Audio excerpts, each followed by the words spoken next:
Babylon,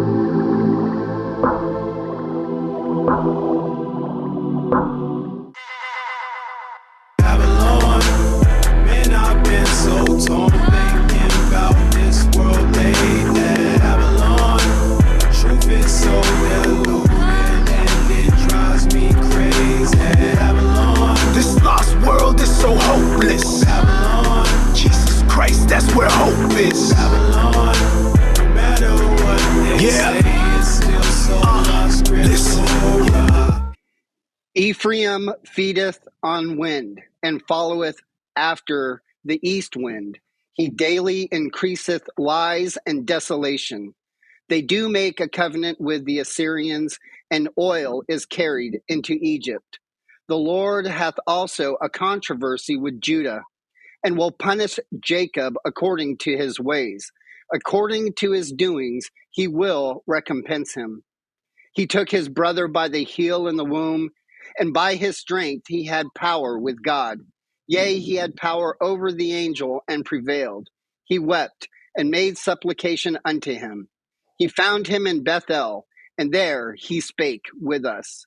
Even the Lord God of hosts, the Lord is his memorial. Therefore, turn thou to thy God. Keep mercy and judgment, and wait on thy God continually.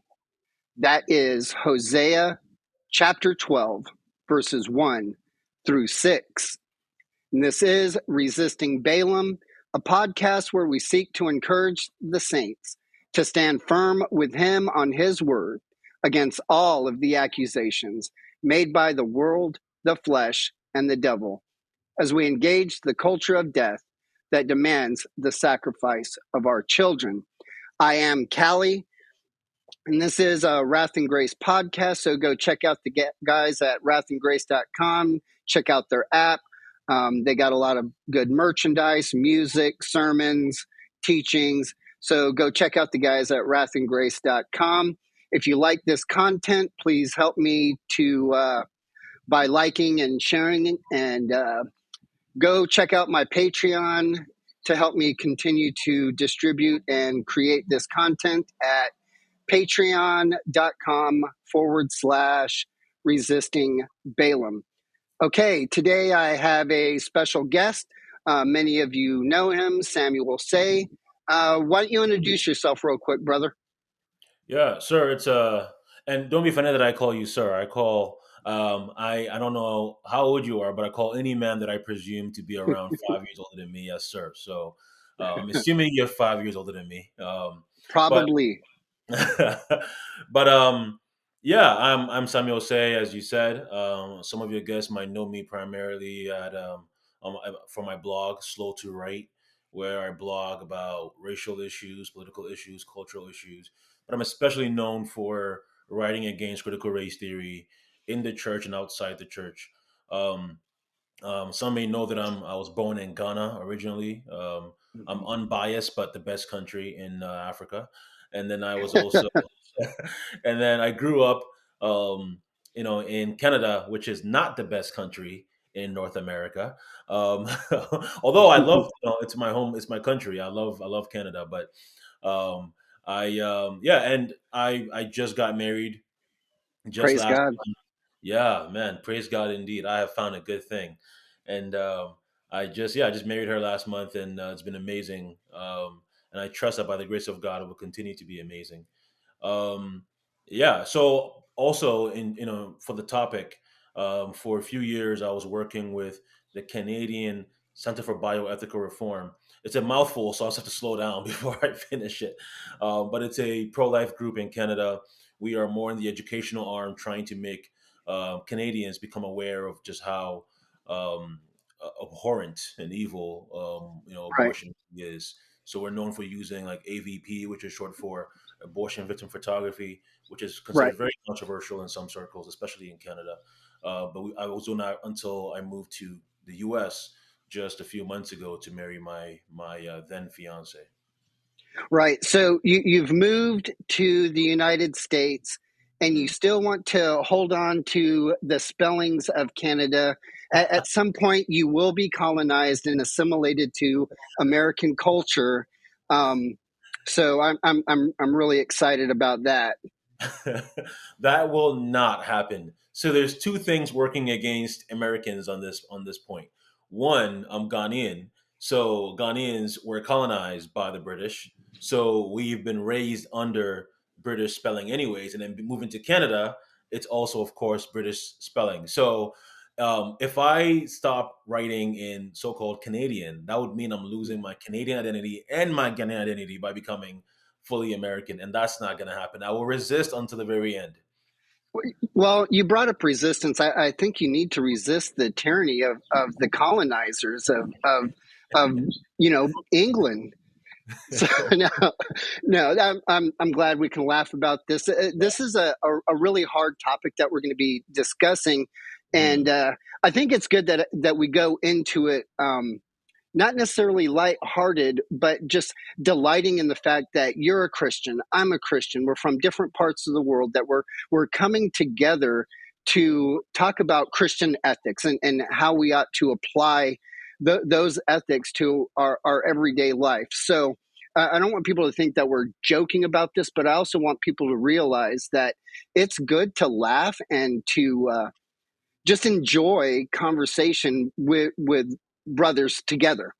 Um, mm, but mm, our topic is one that is really serious. You recently just wrote a blog post. I follow you on the line, and we've engaged a little bit here and there on mm. some of your pro life issues. And I haven't had the best things to, well, I do think they are the best things. I haven't had the nicest things to say as I point out some of the inaccuracies or the inconsistencies that I see, but I also try to say the good things and point out where I do agree with you. So that's one of the purposes I have with inviting you on my show, and I'm really thankful that you agreed, because I want to be able to example for Christians how brothers who disagree with each other, even on important issues, can do so with passion, um, Yep. standing on their position, defending their position, but do it in a way where we listen to each other, what each other is saying, and try to smooth out any misconceptions. So I'm hoping that this is an example for Christians in this conversation to continue the conversation.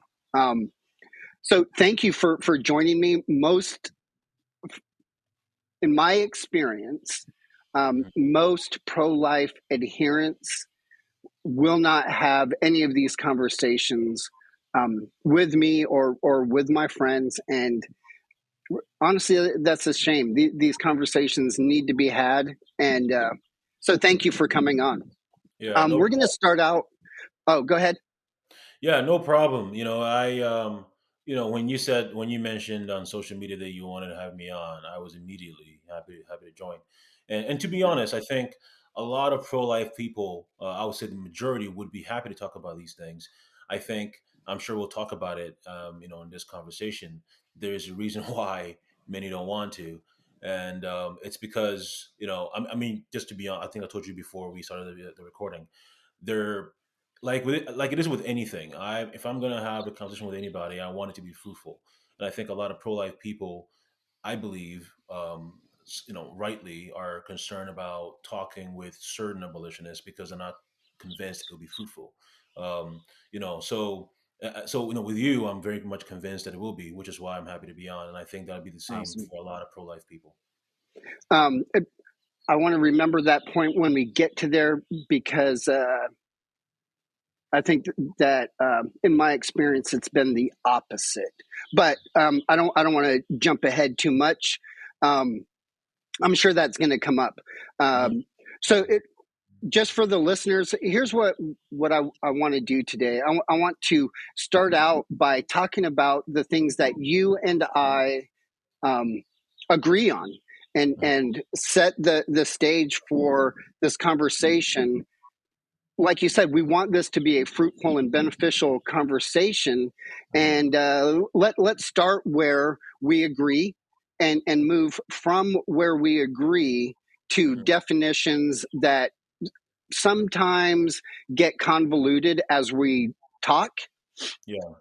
on the line, and then from there discuss where our differences are, and then once we get that out of the way, let's move into these motivations and some of those types of things. So let's Yeah. start out by both of us agreeing that I believe that you are a Christian. Right? I believe that you honestly love the Lord, that you are a born again believer, and that the gospel of Jesus Christ has changed your life, and it goes out from you to the world. I 100% believe that, and which is why I'm really excited about this conversation. So Mhm. we can start out by saying we share the same gospel. We share a common salvation, and there Mhm. should be no reason why we cannot one have this conversation, but more importantly, join in together in our labors to share the gospel to a world that desperately needs it. Would that be fair? A Amen. good starting Absolutely. point. Absolutely. One of the things that I said in my aforementioned article a few days ago is that I believe that abolitionists are my allies, especially because abolitionists, for the most part, at least those who profess to be abolitionists, profess Christ as well. So they are my brothers, Mhm. including yourself. And I remember, I think I first came across you in your interview with Tom Askell and Founders Yeah, Ministries, and I was just so encouraged by your testimony and God's grace in your life. So praise God. I'm truly privileged, to be speaking with you. I really am. I'm not just saying that to butter you up. I know we're going to have some disagreement, but Yeah, really, I really am. And indeed, you are my brother. We are God's children. We are God's elect and God's a people for God's possession. So I'm happy amen. to call you my brother. So our second agreement is I truly believe that you think that abortion is murder, without a doubt. Yeah, Um, I don't think there's any getting around the fact that abortion is the unjust killing of a human, and we call, whatever term we want to use, whether it's murder, criminal homicide. yeah, um, Sometimes using those terms are a little bit tricky because they have very specific legal definitions, but yeah, as we look at it from a or a low resolution point from above, we would both agree that abortion is murder, absolutely. right? And it ought to be treated like murder, Yep, right? Which is why we are involved with um, fighting against the unjust killing of these children. yep. Amen. Um, Absolutely. s- Yep, so we both agree that abortion is murder. yep. And when it comes to some of these laws, um, from what I understand, reading some of your posts and stuff, we both want um, abortion to be abolished. We both want it to be illegal with Hmm. no exceptions, Hmm. um, and that includes rape. You would be against rape exceptions, Absolutely. right? Rape, incest. There's absolutely zero justification for murdering anyone, Right. especially babies. So th- this is crucial for us as we come to this conversation to recognize that we're coming from a similar idea. Abortion is murder. It needs to be illegal, and there are no exceptions to that. You Yeah, don't get to kill children for the sin of the father. yeah, He is an oppressor, and yeah, he victimizes a woman, yeah. and we don't get to turn that victim into an oppressor who oppresses the weaker baby that she is carrying. Okay. Amen. One of the things that I often say when I'm speaking to abortion advocates on this issue, and they bring up the issue of rape, I say, you know what? Rape is horrific, right? Rape is an assault. Yes. Well, the problem with thinking that the abortion will fix the assault is up. Well, one, it won't, but it actually creates two assaults. It doesn't remove one Right. assault, it creates two assaults. And Right. and this might be controversial. I'm sure not for the audience, but it's very controversial in our culture. Well, um, assaulting someone to death is Right. worse than the first. Now, the Right. first is terrible, it's horrific. But if you assault, so when we tell victims of rape that, well, go kill your baby, we're saying become even worse than the Right. person who assaulted you. It's horrific. Right. So we're very much in agreement there. Right. And we would say the same with incest, right? Punish, prosecute the violators, but don't take the victim of, like you said, this assault and make her uh, um, an aggressor herself, an Yeah. abuser, someone that abuses her child to death. Yeah. Um, so I've also, and you mentioned this in your article, right? When we talk about abortion being illegal, um, you are for um, equal justice when it comes to punishing this as a crime. We want prosecution, and by that I'm talking about due process, right? I'm talking about the entire judicial proceedings of um, collecting evidence, finding a charge, presenting the evidence, presenting a defense, and in front of a jury. I'm talking about the whole thing, not just the punishment phase, but prosecution. We Yes. both want prosecution for all principal actors, all co-conspirators, all accomplices to all forms of criminal homicide, including the unjust killing of preborn children, right? And we want the each case to be adjudicated on the merits and evidence of that individual case. This is something that we both want, Yeah. right? Absolutely. One of the things, just to be more specific, there is that, just as there are different degrees, the different charges Right, for murderers. I think I think all abortionists should receive first degree murder charges. Some women should receive first degree charges, and depending on the scenario, depending on the case, right? Some cases are right, different. Some women some abortive women should receive first degree, second degree, third degree manslaughter, whatever the case may be. But right, absolutely anyone, whether it's a so-called doctor or a mother who wants to kill a child, should right. absolutely receive charges for murder. And when we say this, we are saying that there are legitimate victims. Yeah. There are some women that are caught in sex trafficking. There are some that are legitimately coerced by their, incestuous parents or uncle or whatever to kill their children. Mhm. Coercion is an affirmative defense, and what we want is that individual case to Yep. be judged on that. Are you a victim? If so, there are no charges, Yep. but we don't target women that kill their own preborn children as the only demographic that's removed from the judicial process, Mhm. right? um, so when we don't do that, what we are doing is we are minimizing the the real victims of sex trafficking, Mhm. right? When we say some of these murderous women that clearly are not victims, we're minimizing true victims of sexual violence, right? Yeah. Yeah. So again, this is something that we agree on is um, the prosecution of all people involved, not just the women, but I'm going to say also the fathers, the parents, whoever is helping facilitate Yep. the murder of this child. Yep. Okay, so I mean, so far this is a substantial amount of agreement that we have, right? Yep. and Yep. and that should be encouraging for um, both sides of this conversation, for those that follow you, for those that follow me. This should be encouraging that there is a substantial basis that we can agree on. Mhm. um, so let's go ahead and move to some of these definitions, um, Mhm.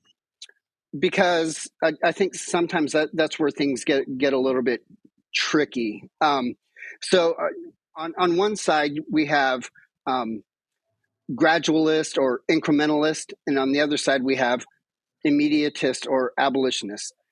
I'm willing to accept terms like gradual abolitionist or incremental abolitionist. Those are historically what were used for slavery. I'm fine with calling a pro-life person an incremental abolitionist. Mhm. Some people are not so much. They want to create a very stark line, which I understand.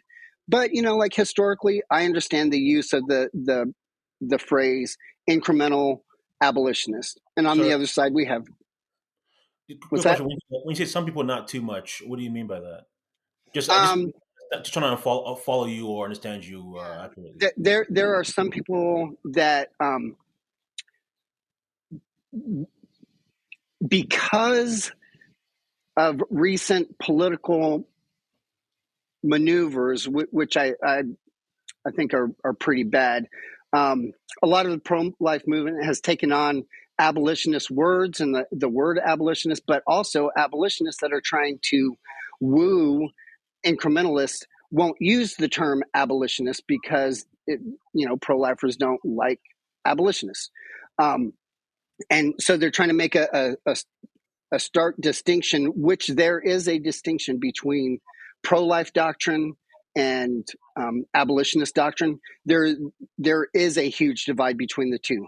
Mhm. Um, so I think that it is important to separate the two doctrines, and we do that through language. We do that through words. Mhm. Um, so I don't have a problem saying gradual abolitionist. That's what the incrementalist of slavery did. I Mhm. don't mind saying incremental abolitionism. Mhm. That is what they called themselves. And that's what the pro life movement has said they've modeled their political strategy after. Um, Dundas and some of these guys who were gradual abolitionists. So I don't have a problem saying incremental abolitionists. So, Um, out of curiosity, are there are there pro life people today who do say they model themselves after Dundas? 'Cause I don't know of yeah, any. Okay, yeah. What's his name? Vander Muren. okay. Is that his name? You Yeah, mean he came. Van Maren? You mean Jonathan Yes, Van Maren? yeah, yeah, yeah, Yeah, yeah, fine. I'm not yeah, okay. If he said okay, I'm not aware of that because I would yeah. say I'm modeling myself after different kinds of gradualists. I wouldn't necessarily Right. say I would. Yeah. Okay. All right. I mean, I Yeah. can't speak for him. I don't Right. know what he said there, but um, yeah. I mean, I guess Yeah. I could see what he means by that, but it depends on also with definitions, right? But anyway, Right. sorry. So when I'm talking about gradualism or incrementalism, Yeah. it's these are laws that are of they're changing by degree, but they have the same substance, right? Versus immediatism, which is just an outright calling it sin and a crime and needs to be made illegal and without compromise, right? And I think that's a very generic, basic difference. Would you agree with some of those terms?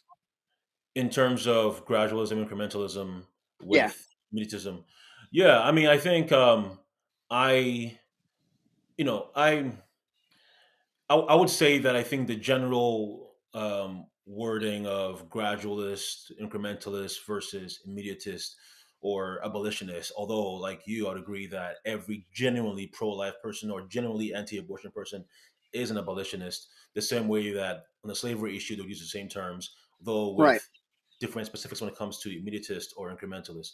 right. Um, yeah, but then I would say even within the gradualist, I'll say there are also different kinds of gradualists too, Oh, which is sure, which is why I mentioned Dundas, right? Because I would say that he was a bit different than other right. gradualists. But anyway, yeah, well, I'm sure we'll get to that very soon. But like the overall principle of incrementalism or gradualism is to slowly, by increments of the same kind, by degree, reduce, right? Yes. Well, Yeah, well, reduce because we would believe as of right now that it is. I think it's an important distinction, right? Because I think some say we again, I don't want to get too far ahead of myself, but there are some gradualists who would say it's just better for society if we just slowly reduce things. That is horrific. that's That's not what you're saying, right? exactly. I'm saying it's if that's all that's available. I know some would disagree with that, but if that's all that's available to us, if that's the only feasible bill or strategy for us, I'm okay with that being a gradualist or an incrementalist. Not because I think that's what's um, best for society necessarily, as some would say, but I think if that's what's best politically in terms of us being able to be, if that's the best way we can save babies, as for now, I'm okay with it. Okay.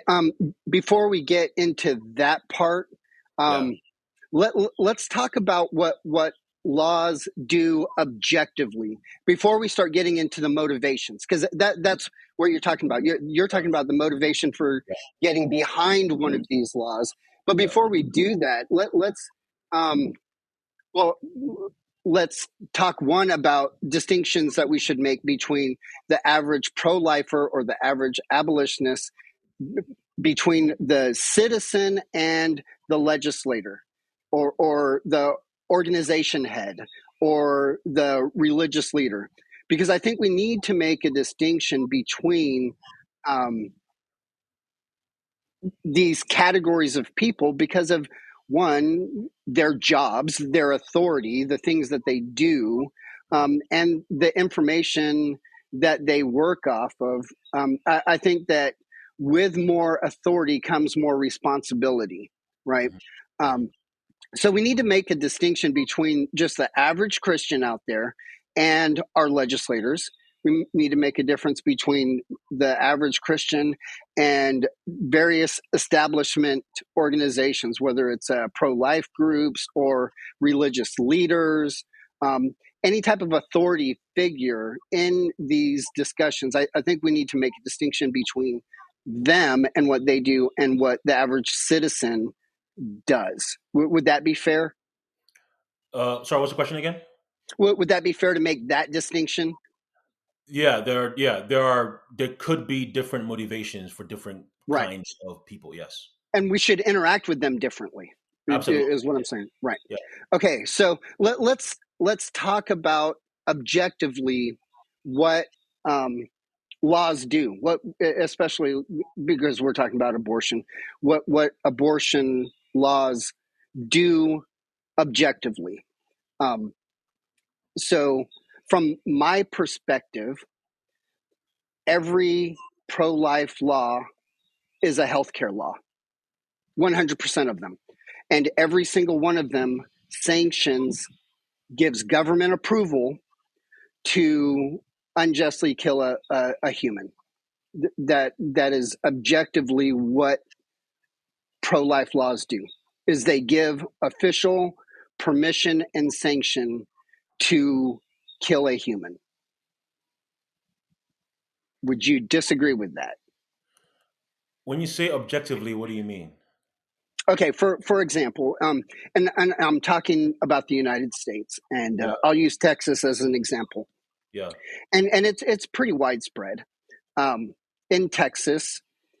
So across the nation, in the early part of the 2000s, Bush signed a federal act, the Unborn Victims Act, and this provided a means for states to grant personhood or victim status to unborn children for violent crimes. Okay, and what happened in Texas is the pro-life movement changed the definition of what an individual was in Texas to include all humans from the point of fertilization. Okay, that's a good thing. They did this because their homicide codes call criminal homicide um,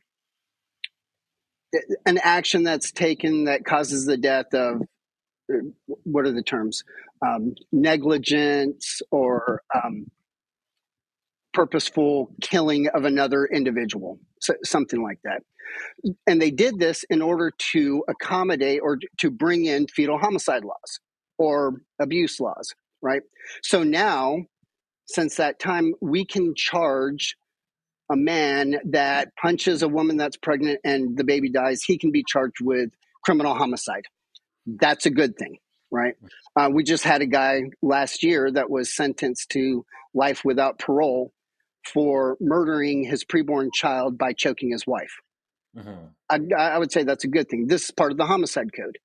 Um, the problem is that we have exceptions in the homicide codes that explicitly say that it is not to be considered criminal homicide if the action is taken by the mother of the preborn child that is killed.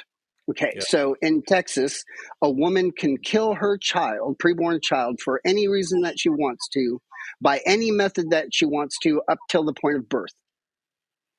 That I think is a problem. That is a pro-life law that sanctions the unjust killing of a human, a preborn human, by her mother. It explicitly says that it is not criminal homicide for her to kill her child. I Yeah. have an issue with that. The second exception says it is not to be considered criminal homicide if the action taken is by a licensed medical doctor with the consent of the mother that performs a lawful medical procedure that has the intended result of the death of the child, preborn child. Hmm. That is a long phrase to say abortion, right? So it's not to be considered criminal homicide if abortion is done as a lawful medical procedure, right? A procedure that has the intended result being the death of the unborn child, that's abortion, but this is a lawful abortion. How do we know what is a lawful abortion or a lawful medical procedure? It's all of the pro-life healthcare laws that are written into the healthcare codes from the Health and Human Services Committee in the House that define what is a lawful medical procedure. So, Pain Capable Act defines what is a lawful medical procedure that prevents the doctor from being charged with criminal homicide. 15-week ban is used to define what is a lawful medical procedure, keeping the doctor from being charged from criminal homicide. The 24-hour waiting law, the expanded hallways, all of these laws are used to define what is considered a lawful medical procedure. They are used to sanction some murder. That to me is a problem. It objectively sanctions, it explicitly says you can kill this child and it not be considered criminal homicide if you do these things. Yeah. I can't remember everything you said there. Oh, I'm sorry. No. That's Yeah, okay. Sorry, I wasn't trying to say that as a critique. I'm just letting you know, yeah, so I might yeah, not be able to press every point. Um, but you won't find a genuinely pro-life person who would be satisfied by those bills either. We would. I'm sure we'll probably talk about Wilberforce soon, but we would say that the anti-slavery abolitionist has similar bills as well, right? You have, for example, the Dolben Act, which would limit the number of slaves on slave ships. You had Wilberforce introducing a bill that would limit the number of slaves that would be that could be sold as shipping ports or slave shipping ports for slaves, right? For the slave trade. So you had these bills where it's not that we are satisfied by these things or that we even that we approve of it as they are, but we are trying to limit abortion, to reduce abortion until we are able to ban it. Now, as I've said right, before, there's some, unfortunately, so-called pro-life people who would not be who would be satisfied by those things. They would not be willing to do significantly more than that to end or right, ban all abortion. But right, but the reason why we push some of those laws, right, is that now again there are certain pro-life bills that I would say, for example, Louisiana, right, where you have some of the pro-life advocates pushing against it. I think that was wrong. I think that was ridiculous. But I think when it comes to incremental bills, it's not that we are saying this is how it should be. We are saying whether it's because pro-life legislators are not willing to do much more because they're worried about their ballots, or worried about their electoral campaign much more than saving babies, whether it's for different reasons or voters may not be ready, at least in our minds, to support a truly abolitionist end to abortion, whatever the reasons may be. It is because Mhm. we think that at that time that is the best we can get. Now, of course, perhaps sometimes we can do much more than we are, Right. but the argument is to say that it is not that we're saying this is what is ideal. It's just not. We're not saying this is what is best. We're saying that at the moment, that is considering what we are negotiating with. Sadly, when it comes to some of these legislators, the argument is that this is what we think is best for us to do right now. Okay. Um, your entire thing that you just said, you moved from what is objectively true about the laws, what they objectively do, and you move directly into motivations for why you support Yes. that thing. And we can get to that, but what I'm trying to ask um, is, would you agree that the law itself objectively sanctions the unjust killing of humans explicitly? Not the motivations for why you Yeah. support it, but does the law itself explicitly sanction, give government approval to unjustly kill a human? The reason why I hesitate to answer that, I'm happy to be as candid as possible. I think I've been Hmm. candid, but I Yeah. think the word sanction is one that could be the word intention also has to do with sanctioning as well. Well, I Um, mean, it doesn't though. Let me define sanction for you so you can understand what I'm go talking about. ahead. When I say sanction, I mean, and from the government giving Mhm. approval, permission, granting, allowing. Okay. Yeah. See, but the issue is that um, I think it's almost impossible to. Okay, look, I'll put it this way: the bills as they are in of itself are Yes. not good. The bills as they are, any bill that says that abortion is okay until a certain point, it is Right. not it is not a good bill, right? Right. Okay. Yeah, in terms of, again, as it is. Right. But Right. my point is that it is impossible to separate the intention with the I guess the objective aspect. So you won't find a Yeah. pro-life person, including myself, or at least a generally pro-life person, who would say that these bills are objectively good as they are. They are not, right? Well, I'm not talking about the goodness or the badness of the bill. I'm talking about what the bill does, Yes. which is Okay. different. I mean, right? Yeah. I'm not trying to put a goodness about the bill. I know. Well, I'm going to give the benefit of the doubt and say many pro-life people would not think that it's good, right? That they're not satisfied with it. Sure, I'll say that I'll give them the benefit of the doubt for this conversation on that.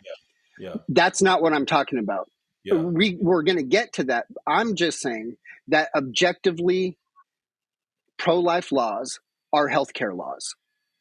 They define what constitutes a lawful medical procedure so that the doctor is not charged with criminal homicide. They, of itself, give government sanction, give government approval, they grant permission for the action. Whether we think it's good or bad, that's not what I'm talking about. I'm just saying what it does. The pro-life healthcare laws explicitly sanction the unjust killing of humans. See, I'm with you, but I think removing it from its context is part of the problem. Like, I think the context is that if there was no bill whatsoever, there was no withstanding bill whatsoever that was Right. already murdering babies, then I would say yes, objectively as it stands, as it is, because then there's no context involved there. Then it's an evil bill. But Yeah. which is why I'm saying it's impossible for me, right, to separate it from its motivation, because the motivation is we are reducing what already exists, right? Which is worse, right? And then the pro life movement, what we're doing, we're not making we're not making abortion bills better, right? We are trying to make it. We're trying to make it. Um, we're trying to reduce its impact. We're trying to reduce its power.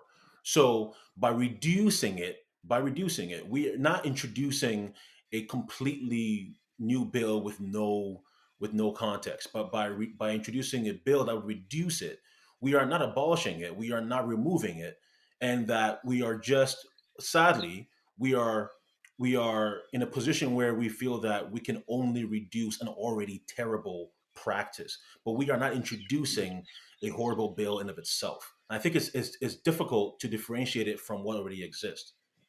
So I hear what you're saying, and here's how I would describe what you've just said. Hmm. I would say that those two ideas are not rooted in biblical ethics, but rather they're rooted. They're expressions of two worldviews. One of them being moral relativism, and the other being um, what's the name for that? Uh, Pragmatism, utilitarian pragmatism, right? And so here's what I mean by those two ungodly worldviews. Um, we can only say a bill is good or bad if it's placed in the context where it already exists. For example, um, a 15-week or a heartbeat bill in, say, um, Wyoming would be good because they're at a 20-week ban. That same 15-week ban in Texas would be bad because we're at a heartbeat bill. So the relative goodness of that bill is not based off of an objective justness. It is based off of the relative context in which it is placed in. That's how we decide whether it's good or bad. And I think moral relativism is bad. The other one that you mentioned is utilitarian pragmatism, right? Um, Can I respond to that? 'Cause I don't want to forget because yeah. Please do. so that's not what moral relativism is. Moral relativism says that something is, as you said, but I think in a different, it relates differently to what I'm saying when it comes to the pro life bills. Relativism says that in one area something is truly good or bad, but in a different context, in a different place, it could be good or bad again, depending on the case. So, for example, say a bill in Texas, as you said, or a bill in New York, that bill is good as it is. It is good. It is right in Texas, or say no. So in New York, a bill banning Mhm. 20-week abortion in New York would be good. But then in Texas, as you said, it would be bad. But that's not what we're saying. What we're saying is it is better, right? It is not as bad as it is in other places. That's not the same thing. Because Russell I says don't that, know, man. no, sorry, I think, Like, sorry, no, I like think, the organization heads that I've talked to, they use terms like "this is a good bill," and they would say it's a bad bill over there. And but we can disagree that yeah. Now, but it is situational ethics, though. um, I mean, you could phrase it that way, but I don't think so. I think we all know that we live in a world where we use the word good or bad in different ways, right? For example, in Mhm. Canada, where we have zero abortion, we have zero laws on abortion here. We have zero exceptions. If there was a bill that would pass in this country, say that would ban late term abortion, say ban abortion, say again 20 weeks, I might say it's a good bill, not because I objectively think it's a good bill, but in the context within which I might be saying it, I mean that in the context of Canada, where we did not have a bill where now 100,000 babies are being killed every year, I'm saying now that it is good that less babies are being killed.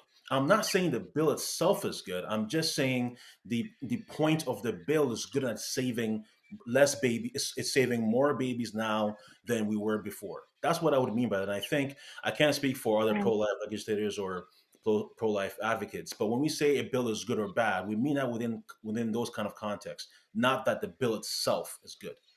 See, and that would bring me to the utilitarian pragmatism point, where I would say that because the law does sanction explicitly the unjust killing of humans, that we should not use it. So the ends justify the means. Do the ends of possibly saving some babies from being killed inside healthcare facilities justify the use of an unjust law that sanctions the murder of children? And I'm going to say no. I think if that law is reducing, and I guess you would say that I guess by my answer, you'd say that I'm saying yes. But I think if the goal is to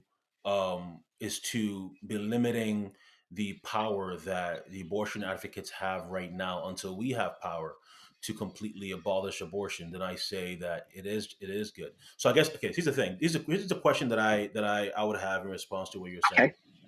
Would you say that the Slave Trade Act, right, both in 18, the initial one, the Dolben Act, which limited the number of slaves on a ship, which was supported by Wilberforce and William Pitt and a lot of other abolitionists. Would you say that bill, and then in the 18, sorry, no, that was a 1787 bill, I think, the Dolben Act, and then you had the 1787 Slave Trade Act, and then you had the 1807 Slave Trade Act, which was of course supported heavily by Wilberforce. Which the first one, the 1787 bill, again limited the number of slaves on a ship, and then the 1807 bill or act abolished the slave trade itself. Would you say they were immoral because the goal of the slave trade, as Wilberforce said, the goal of the abolitionists was not to end the slave trade; it was to end slavery.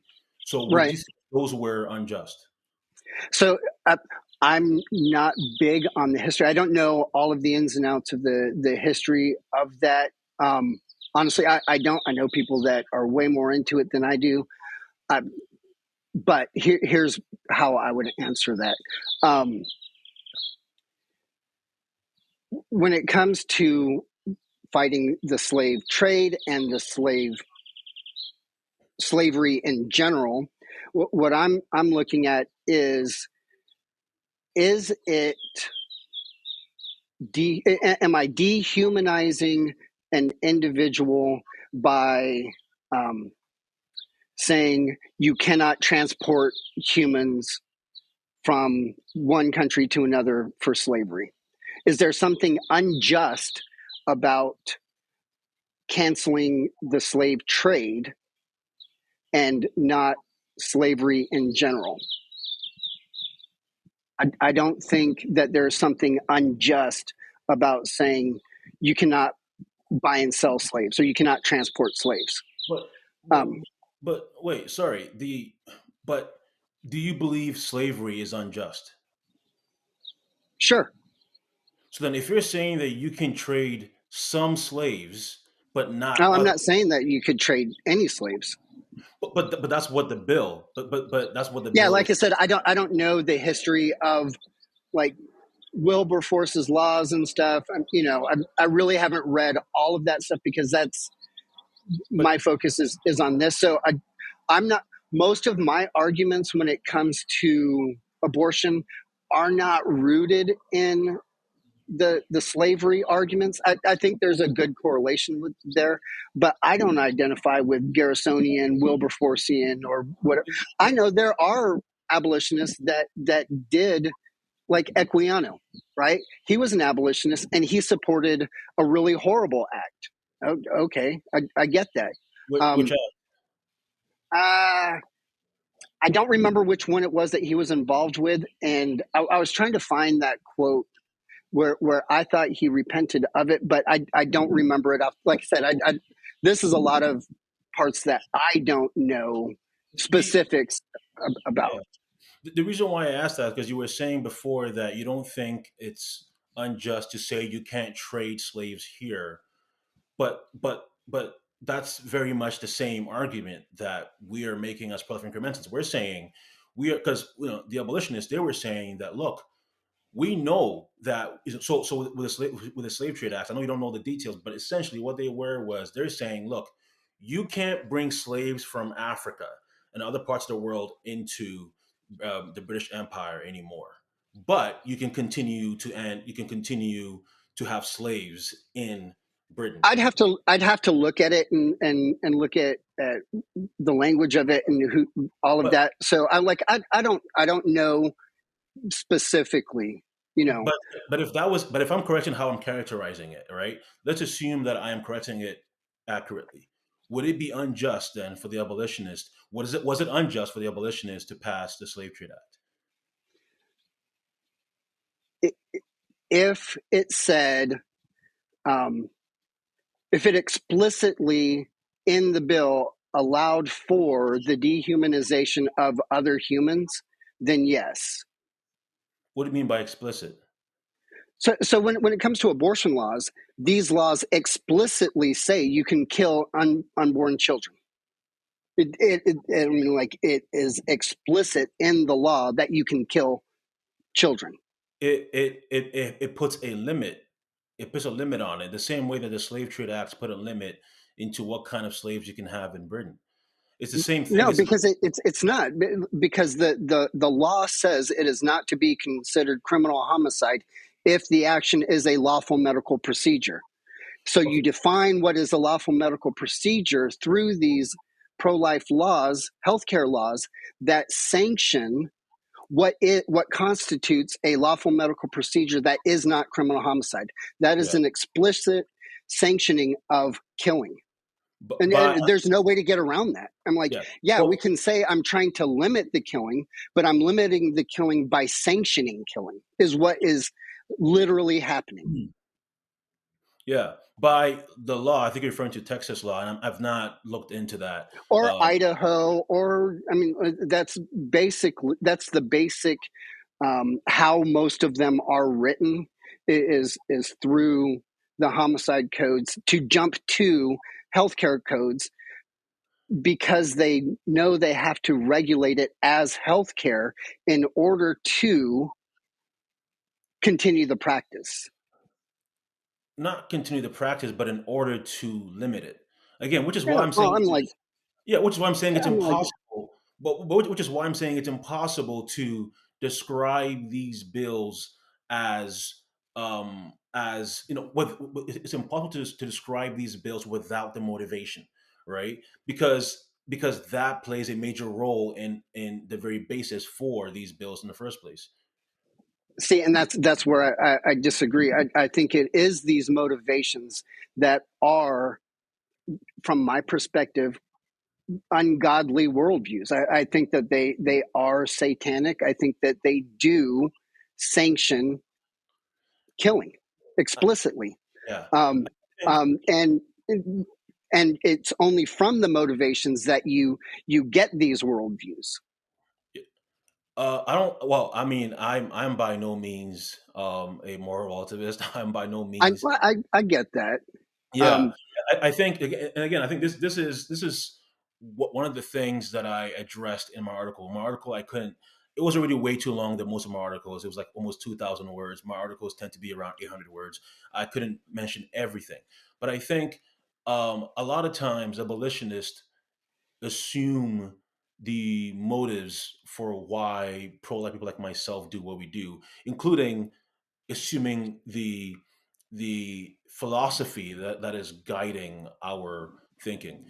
We are not relativists by any means. Now, if we say we are pragmatists, I would say that in terms of the abortion issue, we are. But I think it's by need, right? But I think pragmatism is not the same thing as relativism whatsoever.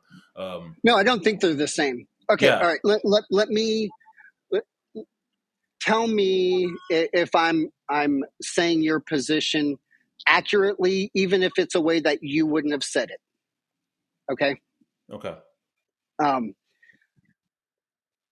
You would be for limiting the number of children that are killed in healthcare facilities by using laws that sanction the unjust killing of humans. By using laws that already sanction the unjust killings of babies. They're pro-life laws. Every pro-life law. They're Yeah, all of Uh, them. I'm with you, but what I'm trying to say is that these laws are not being created in a vacuum. They are being created Right. with laws that already exist, right? Okay. And we're using these laws to limit or um, to push our agenda to end all abortion, right? So I think that's the reality. Now, if we're just coming out of nowhere and introducing these laws. Where here's the thing too, in I think it was in the 70s and early 80s, where the pro-life movement tried to push what some would consider abolitionist bills today. They didn't go anywhere whatsoever. They did not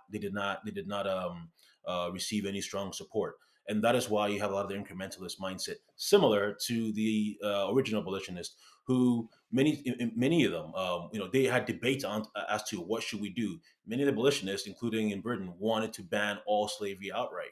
But they said, look, this is not going to end up going anywhere. Let's start with the Slave Trade Acts. Let's start with banning the slave trade, or even before that, banning the number of ships, so the number of slaves you can have on ships, ban the number of slaves you could buy, and then ban the slave trade, and then and then move towards banning all slavery. I think is a very similar mindset. We are pragmatists in that manner, but I think that to say that we are, we are necessarily introducing unjust laws as they are, I think is ignoring the background to these laws. Okay, let's go through the background then. All right. So I would argue that all pro-life laws from the beginning sanction the unjust killing of humans. All of them. From the very beginning. Um, Well, I think the pro-life laws exist out of laws that were already banned, that were already supporting abortion. like what? Well, I mean, I can't think of every single case. So, for example, you have there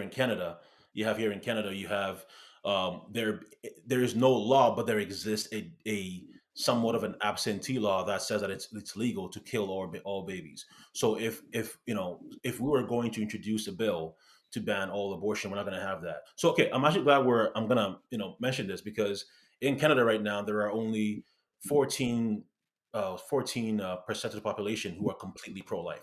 14%. All right. Mhm, And you have 90% who, when they realize that we are one of only two nations in the world next to North Korea who do not have a law on abortion, mhm. 90% want to limit abortion. Again, only 14% want to abolish abortion completely. But 90% want a bill that would ban late term abortion.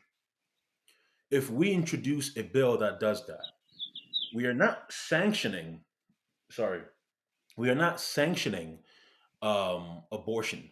We are introducing a bill that would limit what already exists in terms of our legal system, and we are trying to limit it towards them. Hopefully, then we can encourage more people who will, instead of we will not have just a very small population in the country who support a complete ban or end to abortion, but that we can Mhm. slowly, hopefully, bring them towards our side.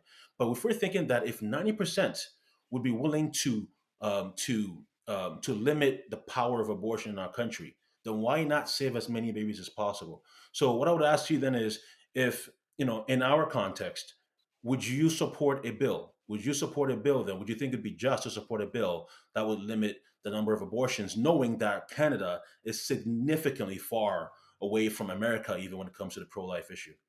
No, I wouldn't. And really, the number those are interesting numbers because in the United States, only about 14 to 15% of the citizens want abolition 100%. The When you, the when you say like 14%, yeah, sorry, 14%, do you mean, when you say abolition, do you mean including criminalizing abortion, or do you yes, mean, criminalizing, no exception, like all of that stuff. okay, so, Um, but no exceptions, though, is different from criminalizing abortion, okay, because the number is we'll significantly. even. okay, we'll take the criminalization part out, and all of the stats, and the stats really haven't changed much over the decades. But Um, actually, the but number of people that are for abortion in some instances is remained the same. 65%. Only a small percentage, and it's growing, want abortion for any reason whatsoever up till birth. yeah, But the vast majority in the middle, they want abortion legal in some sense, in some instances, sure, limited. Both, even pro-choice people want it limited in some sense, as well as pro-lifers. And the only thing that they argue about is, where do you want to limit it? yeah. So I mean, it's the same thing. But I think what you said though is different. When you're referring to pro-life people who want to end abortion completely with zero exceptions, I believe the number is actually around 30%, 30 to 35%. But maybe if you add in maybe criminalizing it, then it could be that much. But that's very different from Canada, where in Canada, there's almost nobody here who wants to criminalize it. But in terms of banning abortion with zero exceptions, it's about 14%. So it's about less than half than you have in America. So it's a very different context here. Now, look, obviously, I'll say that you're being consistent by saying that you would not Right. support a bill that would save as many babies as possible when it comes to the law. Yeah, because that's not what I'm trying to do. My goal isn't technically But you moving see, towards saving babies, because I don't think that's what healthcare laws do. I think they prevent them from being killed in healthcare facilities, but I don't believe that they prevent babies from being killed whatsoever. oh, they do, but I'll get to that in a second. I think, but as a point, see, you mentioned your goal, you mentioned what you're trying to do, and I respect that. Like I said, I'm an abolitionist in certain aspects.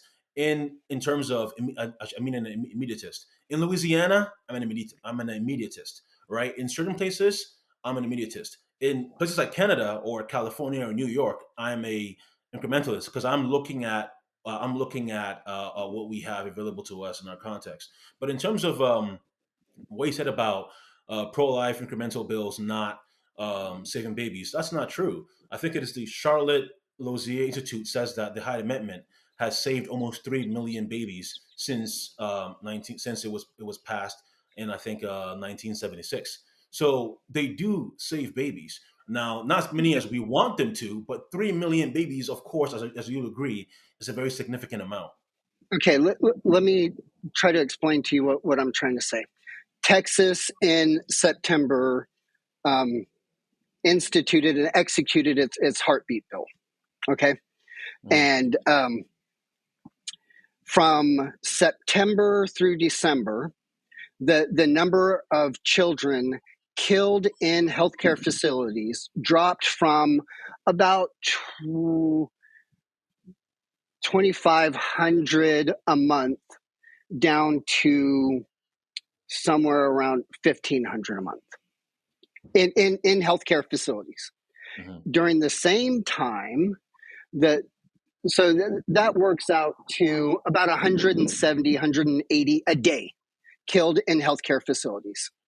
Okay, went from 180 down to somewhere about 80 or so, 100, somewhere between 80 and 100. So there was a decrease of about 80, 90 children killed in healthcare facilities a day. During that same time, they found that about 30 to 40 are going out of state, which you can't control regardless of what law you put. I'm not trying to say that an immediatist bill is going to stop that. It's not. But in addition to the 30 that are leaving the state to kill their children, you have at least 50 a day that are getting online prescriptions from one place alone, Aid Access. That does not include all of the online pill distribution things that are popping up everywhere in Texas. So there's the numbers of babies saved are not nearly accurate when pro-life movement people are saying we're saving 60% of the babies from being killed. No, really, all you're doing is you're preventing 60% of the children from being killed in healthcare facilities. They're still doing it. They're just doing it from the comfort and safety of their own home now. But that argument, any bill of that sort, including, again, the reason why I keep mentioning this is because abolitionist movement has branded themselves as being today's version of the original abolitionist movement, which is why it's very important that I mention the slave trade. Well, that was the same issue with the slave trade. Though they, even after the Slave Trade Act, there were people who were still subverting the bill, who were still going about different ways. It didn't mean that the act itself wasn't good.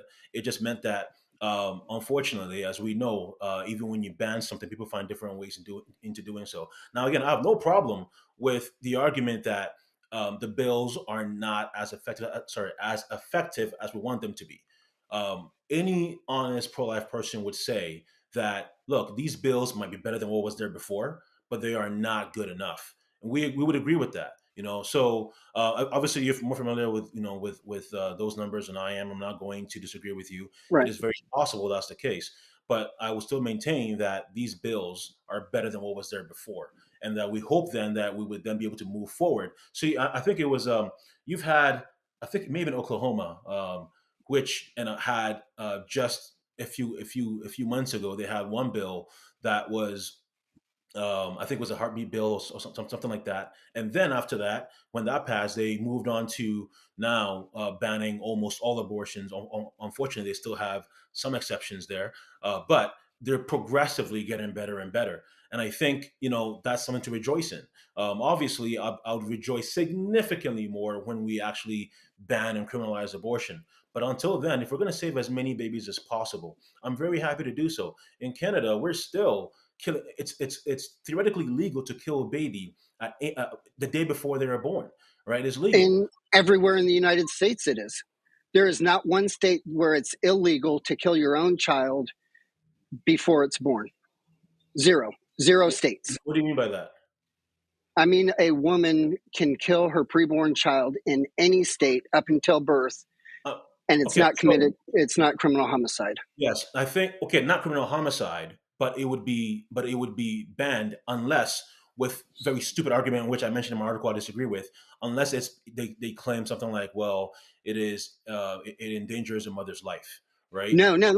That's not what I'm talking about. I'm saying that a woman in any state can kill her child by whatever means that she wants to, for whatever reason that she wants to, up until birth, and it is not illegal for her to do so. It is not criminal homicide for her to do it. All Okay, of these pro-life healthcare laws, they deal with the doctor, not the woman.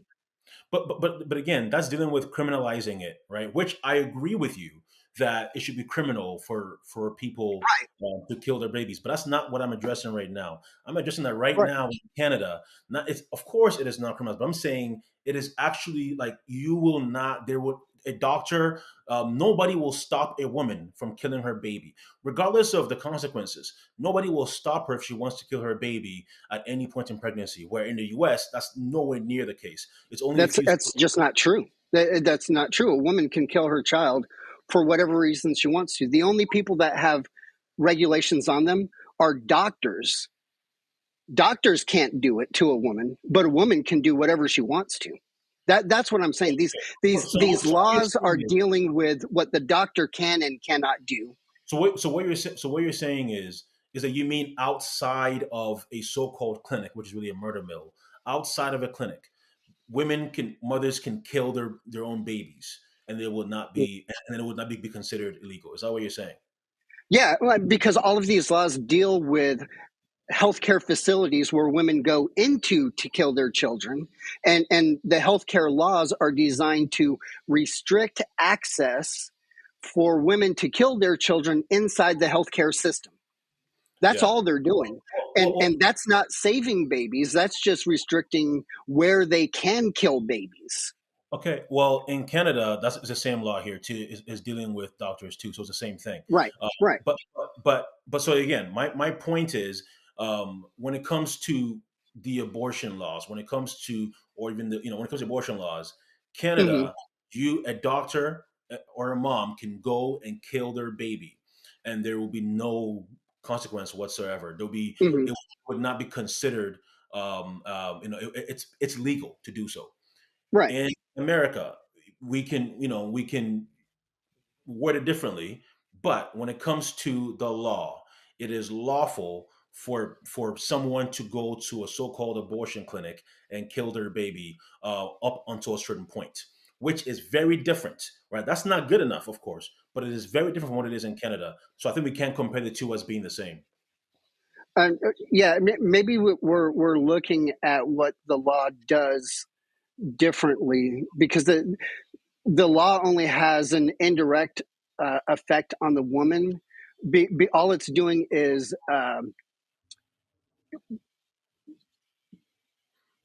creating. Um, the laws deal not with the women, but deal with what the doctor can and can't do. There is nothing in the laws that prevent women from killing their children whatsoever. None whatsoever. Yeah, Um, just I think. Sorry, like I said before, yeah, there unless there's just as with full emancipation and yeah, as with complete abolition, right? yeah. Anything besides those things will not be good enough, right? So even with the Slave Trade Act, you still had slaves. You still have slave owners in Britain who were still trading their slaves with other slave owners. You still had that. The bill was mostly addressing the international or Atlantic slave trade. It wasn't good enough, but we rightly celebrate it today because at least, though it was imperfect, though criminals were still trading slaves across the Atlantic into Britain, though that was still happening, we know that it created the steps into ending the slave trade, right? Sorry, into ending slavery as a whole. So I think it's very important that if we're going to say that we want to emulate the abolitionists, well, then we also highlight the similarities between the incrementalists like myself and then the William Wilberforces of the world as well too. So when it comes to like the healthcare laws in the United States and the healthcare facilities, there's this repeated talk about we're doing this to save babies. What brought this whole thing on is I'm saying that it's not saving babies, it is preventing babies from being killed in healthcare facilities, but it's not preventing babies from being killed. That's the argument that I'm making. These laws don't prevent children from being killed, they prevent them from being killed in healthcare facilities, Well, but which is a totally different thing. yeah, but that's because right now that is the only viable option for us. Again, the same way with the slave trade. Why? They, Why, they why didn't is it the only viable option?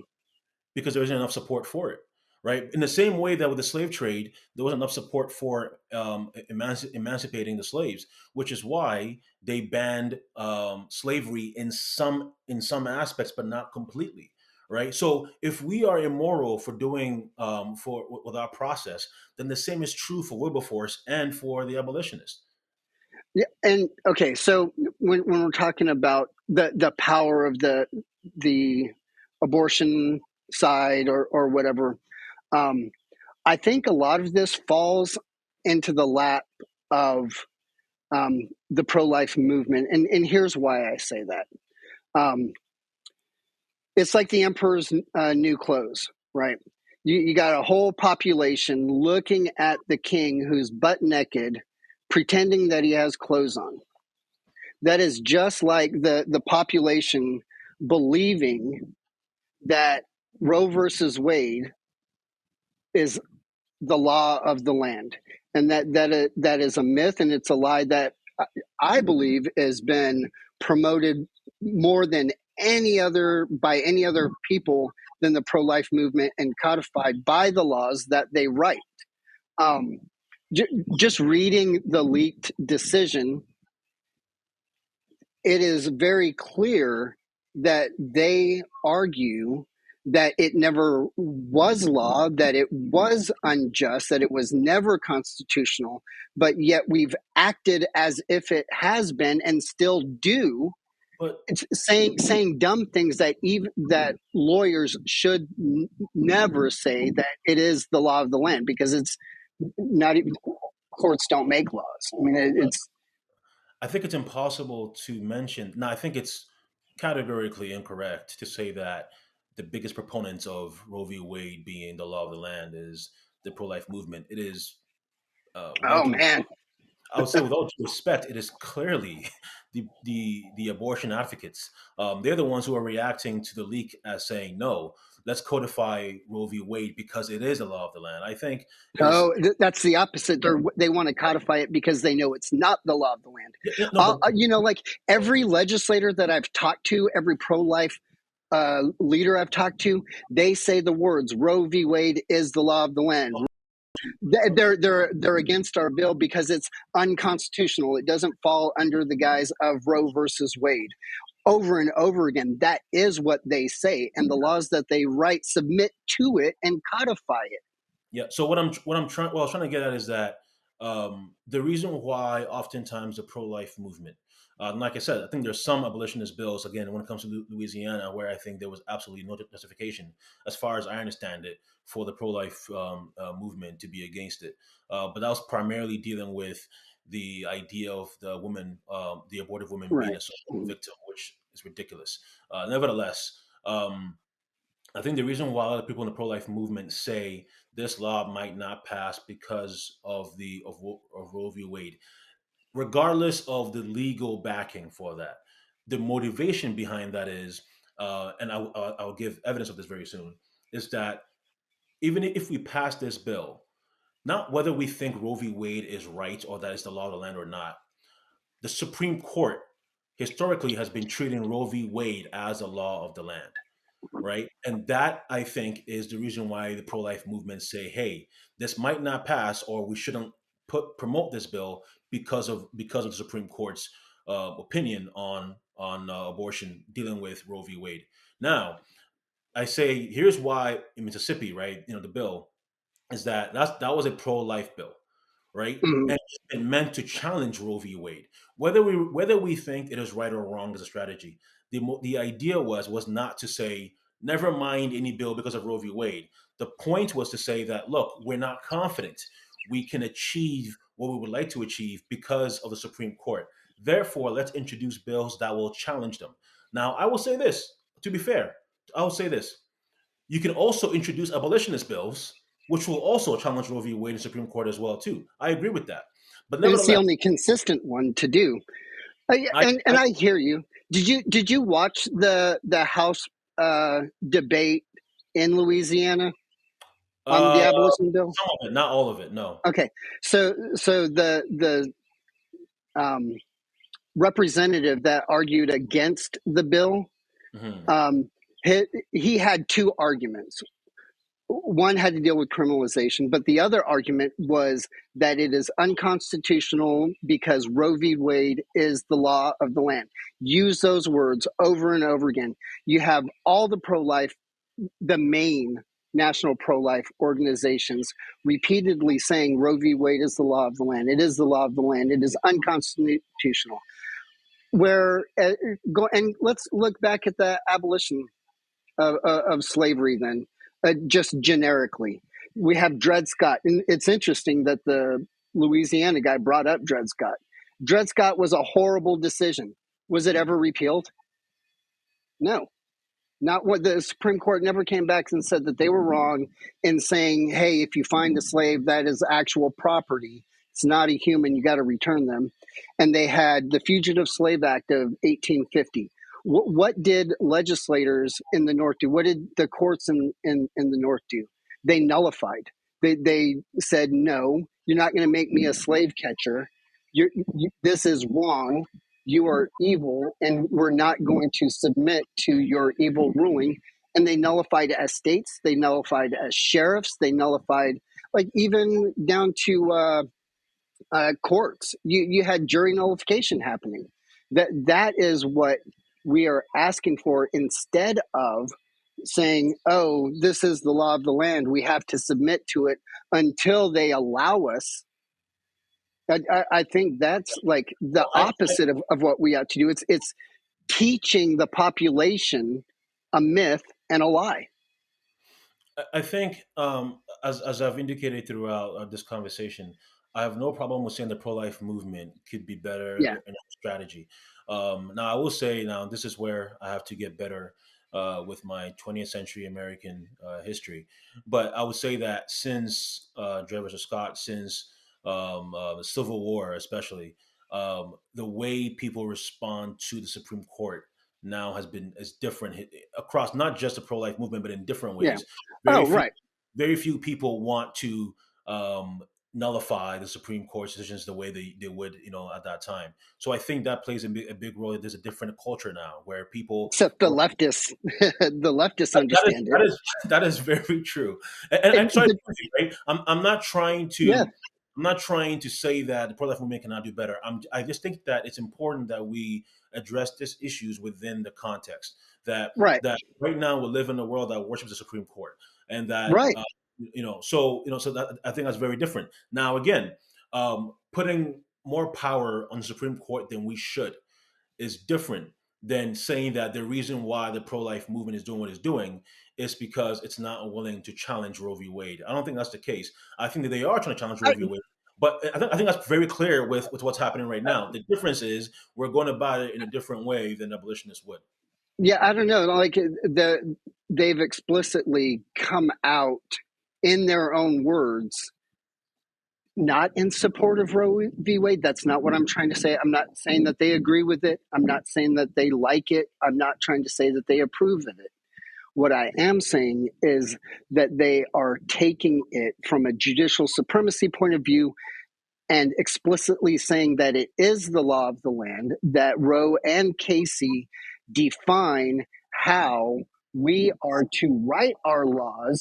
So instead of challenging abortion qua abortion, what we are going to do is limit access to a woman's right to an abortion, which has been their explicit strategy for decades.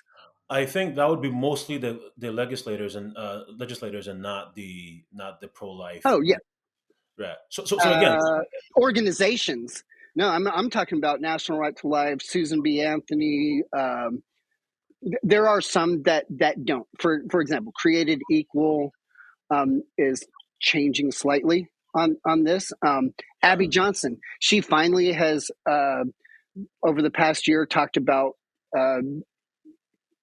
the following the Supreme Court has been a wrong strategy. So I'm like, there is a change in seeing this, but but I think the reason why even some organizations would word things the way they do is because they're lobbyists and they're working with the legislators, right? Keep saying legislators, the legislators, right. and I think that's why they word things the way they might. But I think again, I'm talking about pro life, so I'm glad you mentioned Created Equal and other groups who would say that no, that we don't want to put more power on the Supreme Court as many people do. But again, as I've been saying, I have no problem with arguments about strategy, about could there be a better strategy. I think a lot of pro-life people like myself would be open to that, right? We are always trying to look. Even I mentioned earlier about AVP with abortion victim photography. There are a lot of pro-life people, a Yeah, lot of them, a shocking number of them, who would say no, they don't think that we should be using that because it's too controversial. That's ridiculous, right? So I would yeah, say no. right. There are a number of different things that I'm open to say. You know what? Even me and myself as a pro-life advocate, I could say, you know what? The certain things that I could probably be better at. I don't know. You won't know until you have these kind of conversations. But I think the strategy is different than talking about whether we are immoral in our strategy. Where I would say no, we are not.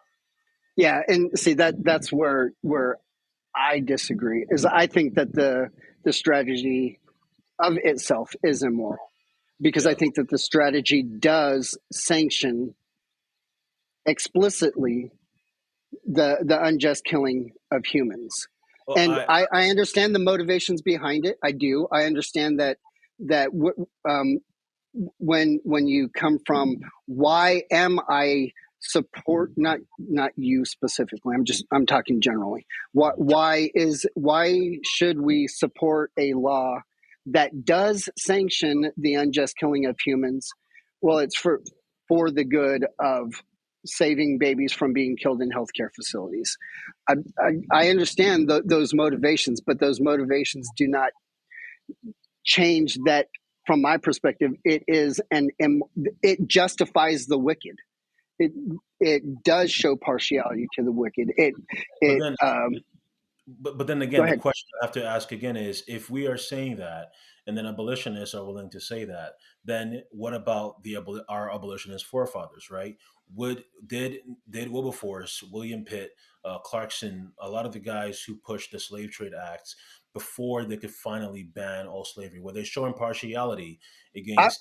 Sure. I don't know the details of that, but if they did, then I'll say they did, and I'll even say that a lot of them weren't Christian. Like there was a lot of Yes, abolitionists that were not Christians, absolutely. and I have no problem saying that. I don't base my Christian ethic off of the example of the abolitionists. I do find correlations that I think historically are interesting, and some of the arguments correlate so well together that I think they're worth using. But I Yeah. don't base my Christian ethic off of what they did. I base it off of what God has said, and I think there's a difference, and I think that when we do what God has said, and we can go, oh, okay, here's some ways that was exampled good and not so good.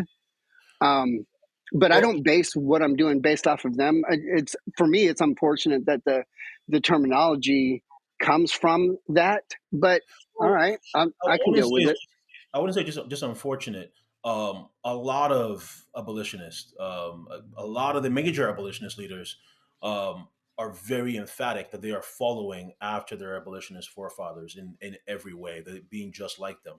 That's why I mentioned that. Now, of course, like you, I would say that also my views is also based on biblical theology as well.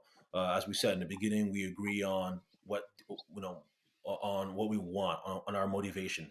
What we disagree Mhm. on our tactical approach. And yeah, like I said before, I will consider abolitionists, Mhm. my allies. Although many of them would not consider me their allies, that's okay. I will Yeah, consider them allies. And I think in like I said before, there are certain cases where, in Louisiana or other places where I'm an abolitionist, or at least in a sense, I'm an immediatist, where I say, yeah, we have complete power here to end all abortion. Let's do it with no excuses. In yeah, Canada, where I'm seeing, so many babies being murdered.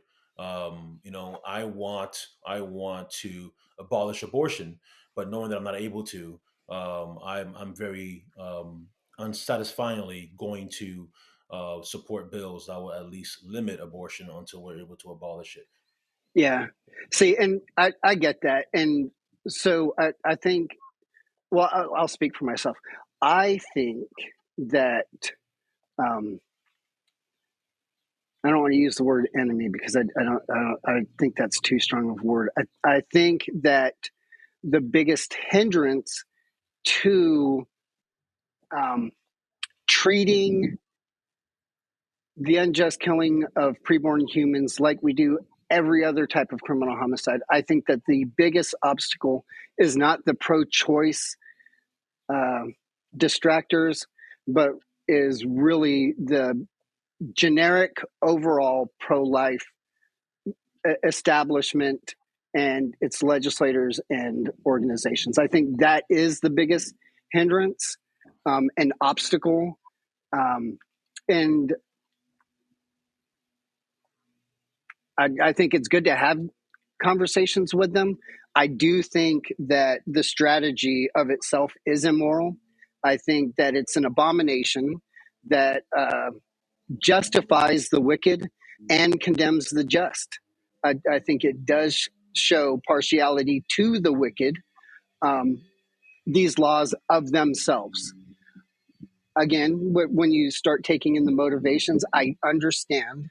I don't agree with it. And I think it's those motivations that are really. I think once the Roe versus Wade or the Dobbs' decision officially comes out, I think it's going to be really interesting to see what pro-life legislators do, what pro-life governors do, and what pro-life organizations do. We I already have governors talking about walking back their trigger bills, which I think are horrible bills to begin with, but they want to start, they're talking about walking back their trigger bills because they didn't believe that it was ever going to be overturned. And now that is motivation that they are explicitly showing of themselves. So I'm interested to see how they start reacting and working their strategy in light of the new context which they find in themselves in. yeah, Um, I completely agree with what you just said about Dobbs. Um, but I will say this, it is, I think, um, to, and I know you and I have had a friendly conversation. We disagree, oh passionately, yeah, yeah, but we have. But yet, with that said, I think um, to describe the pro life movement as the enemy, or yeah, I know you I hesitate. tried not to. I tried not to use No, don't worry. No, that word. I'm like, I know you did. I was going to say um, that. I know you did so with hesitation. And yet, to say that a pro-life movement strategy is also an abomination are strong words that I don't think, um, and I know we don't have too much time, but I don't yeah, think that anyone can back that up with justification. However, like I said, and I think I mentioned this, which is why I mentioned that in my hmm article, that the abolitionists oftentimes um, take on the mantle of the original abolitionist, but they don't realize that they are referring to people who are primarily like the pro-life movement today. Now, I know you've mentioned that that's not something that you followed for a long time, and I respect that. But I think that it is bizarre in my mind to say that um, the pro-life movement is an abomination, and yet to model yourself. I don't mean you as an individual, but the right, right. abolitionist to say that pro-life. So the prince of the power of the air was hard at work through technology against our conversation today. And the last 30 minutes of this 2 hour conversation ended up being corrupted and not usable. But I do want to thank Samuel Say for this discussion. I hope we can have more discussions like this in the future. And check out these ads from The Reformed Man and The Joyful Patriarchy Wife. It's no secret that true masculinity is being lost. We are attempting to recapture the essence of true godly manhood, biblically balanced just as the Lord intends it to be. We do this by highlighting the interest of the everyday man and pointing them to real wisdom only found in the gospel. One of our top priorities is to shine light on and support ministries on the front lines battling the evil deeds of the flesh and Satan. A portion of all online sales go to ministries such as Resisting Balaam and Bridge Ministries Laredo to further the kingdom and bring glory to his name. So who are we? We are husbands. We are fathers. We are sons. We are friends. And we are brothers. We are Reformed Man.